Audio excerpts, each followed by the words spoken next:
Thank you very much, Mr. Speaker. I rise today to bring attention to a serious and I think growing public safety and public health concern that I think requires congressional action. That's the operation of illegal and unregulated biological laboratories that we see in communities throughout our country. I urge my colleagues to join me in supporting legislation that I've introduced that was responsible from the committee that made a series of recommendations, House Committee, preventing illegal laboratories and protecting public health and stopping health threats.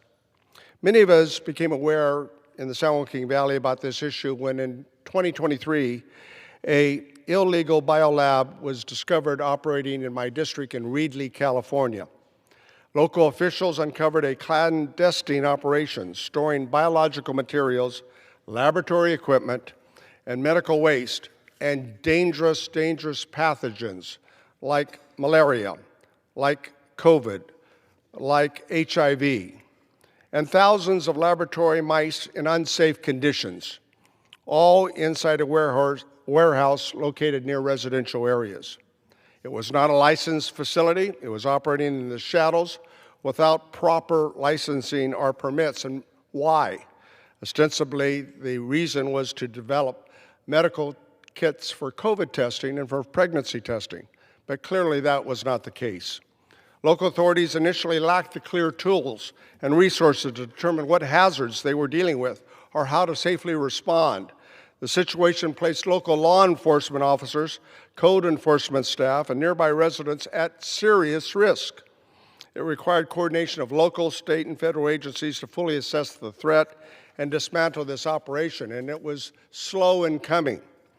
Now, over the weekend, some of you have noted probably a national story in Las Vegas where there was the reported of a discovery of a new lab, and that materials are under investigation and related to the biolab, the illegal biolab that was created in 2023 in Reedley, California.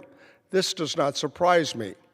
We cannot assume that communities across the country are immune from similar risks.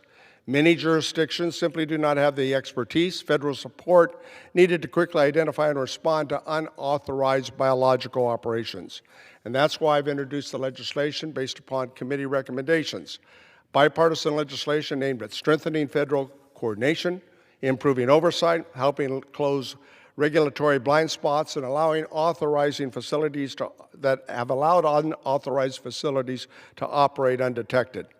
This will, we hope, ensure local communities have the access and the resources necessary when a biological threat emerges. Too often, local officials are asking, who do we call? Who has the authority? Who has the expertise? Our legislation helps answer those questions before another emergency unfolds. First responders should not have to walk into an unknown biological environment without clear federal support. Parents should not have to worry about hazard materials being stored in facilities next door to schools and residential areas. Communities deserve transparency and safeguards, whether the incident occurs in California, Nevada, or anywhere else in the country. This is important that we protect our constituents from a larger crisis. The legislation would strengthen oversight, coordination, and respond mechanisms that can prevent the confusion and reduce the risks. I urge my members on both sides of the aisle to review these two pieces of legislation and to become co-sponsors. Together we can ensure that federal agencies, state authorities, and local communities are better equipped to address this unauthorized biological operations that would prevent threats in their areas. Public demands that we provide preparedness, and preparedness demands action. Let me also thank local officials that acted responsibly when they were first determined they had a problem. Code Officer Jesselyn Harper from the City of Reedley, City Manager Nicole Ziba, Mayor of the City, Mayor Tuttle, and the City Council, and Supervisor Nathan Massig. All of these work together with our office to, in fact, act on the situation in Reedley, California. I urge that we act on this legislation so that people around the country can feel safe from any kind of illegal biological labs that may crop up in their communities. Together we can close these gaps, support the communities, and keep our constituents safe. I yield back the balance of my time.